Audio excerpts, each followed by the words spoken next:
Hola a todos, soy Diego Vega, asistente de pastoral, y hoy vamos por el último capítulo de Yo te cuento la historia de San Gaspar.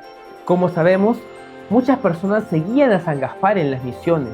Entre ellas había una mujer llamada María de Matías. Era la hija del alcalde.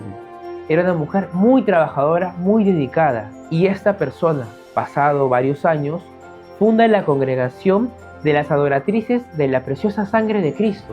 Vean qué tanto bien hizo Gaspar, que inspiró a esta mujer a fundar esta congregación con la espiritualidad de la preciosa sangre de Cristo.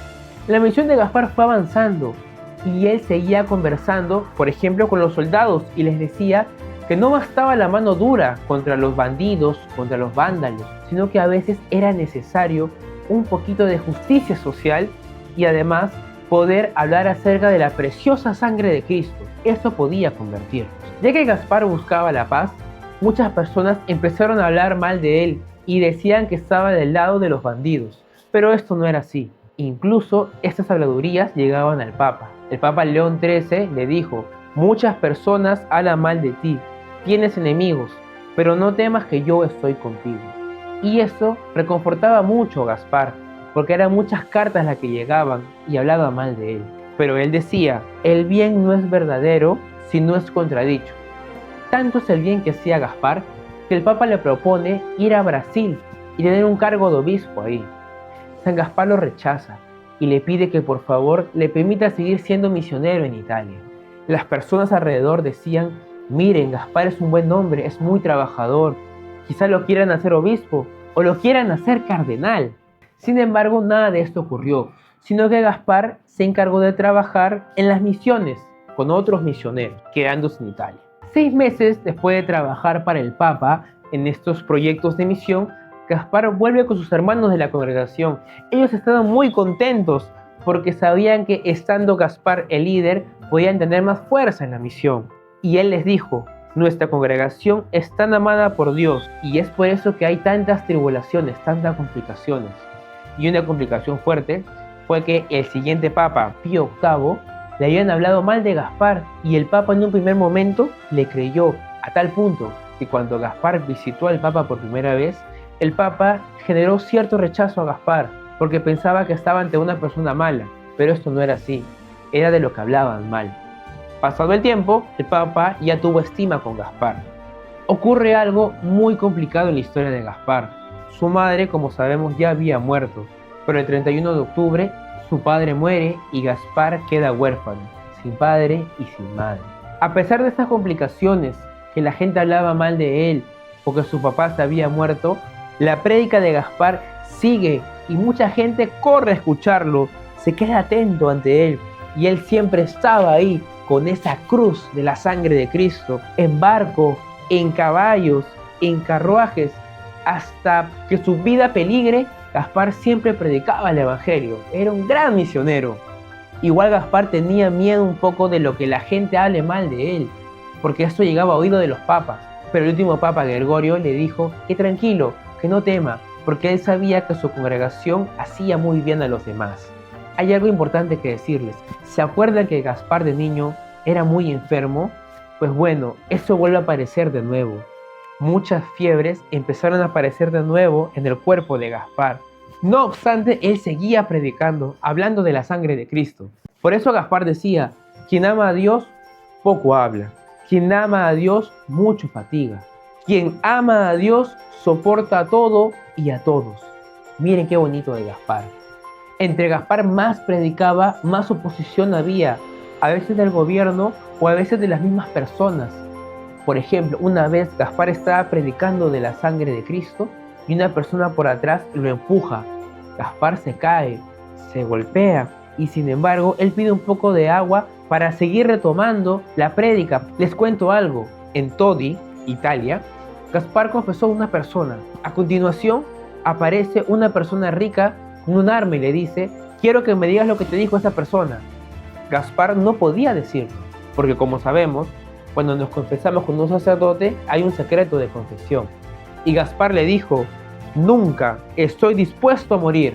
No quería hablar. La persona no le importó y disparó en el pecho de Gaspar. Sin embargo, a Gaspar no le ocurrió nada.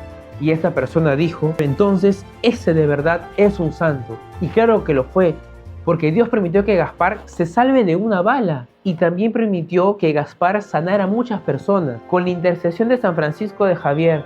¿Te acuerdas? Cuando Gaspar era niño, ¿quién le curó la ceguera? San Francisco de Javier. Con la intercesión de ese santo, Gaspar obraba muchos milagros, sanaba, curaba. Había una persona paralítica que no se podía mover y Gaspar la sanó.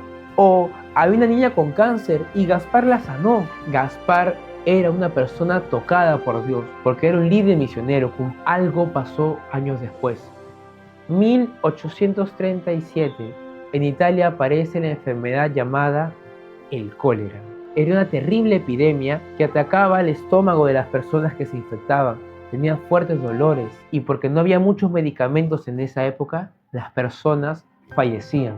Gaspar se enferma del cólera y regresa donde su sobrina y su cuñada para que lo puedan cuidar. Confiaba mucho en la providencia de Dios que lo iba a sanar. Estando con cólera, sigue sanando enfermos, sigue predicando, sigue entregándose a los demás. No tenía miedo incluso de la enfermedad, pero su salud iba deteriorando. Gaspar predicando empezó a toser bastante. Era el cólera. La gente lo toma, lo hace bajar del púlpito donde él predicaba y le dicen que descanse. Y él decía, no importa, prefiero morir predicando. Lo llevan a Albano, a un sitio en Italia, para que pueda descansar. Gaspar acepta ese descanso, pero lo que hace es escribir acerca de su congregación. Escribía cómo debían vivir sus hermanos, cómo debían realizar su misión. Y mientras hacía eso, apareció María Tamini. ¿Se acuerdan? Era la amiga de Gaspar, pero no era solo María Tamini, era Sor María Tamini. Su amiga se había hecho religiosa. Gaspar se alegra bastante. María Tamini visitó a Gaspar cuando estaba enfermo y empiezan a recordar muchas cosas que tú y yo sabemos. Por ejemplo, cuando Gaspar quería irse a Turquía a evangelizar, o cuando agarraban los panes e invitaban a las personas pobres. Gaspar se alegró. Pasaron los meses y llegó un punto en el cual Gaspar ya no pudo más. Y es así que el 28 de diciembre de 1837, a los 51 años, Gaspar fallece. Gaspar fallece, pero no lo hace solo, sino alrededor de su cuñada, su sobrina y de sus hermanos de la congregación. Ese día no fue un día triste, sino que fue un día de alegría, porque ellos sabían que San Gaspar del Búfalo iba a estar al costado de Dios Padre por todo el bien que había hecho en los demás. Y así, pasados los años, la congregación fue creciendo a varias partes del mundo, incluso Latinoamérica, como nosotros que está en Perú. El 12 de junio de 1954, San Gaspar es proclamado santo de la Iglesia Universal, y eso dio un gran impulso para que la congregación creciera y hubieran más hermanos. Y todos ellos juntos, hablando de la preciosa sangre de Cristo, predicando el amor de Dios, predicando la reconciliación, predicando el amor a la Eucaristía, todas las personas, tanto tú como yo, podamos conocer a Cristo. Hasta aquí ha llegado la historia de San Gaspar de Búfalo, el líder misionero.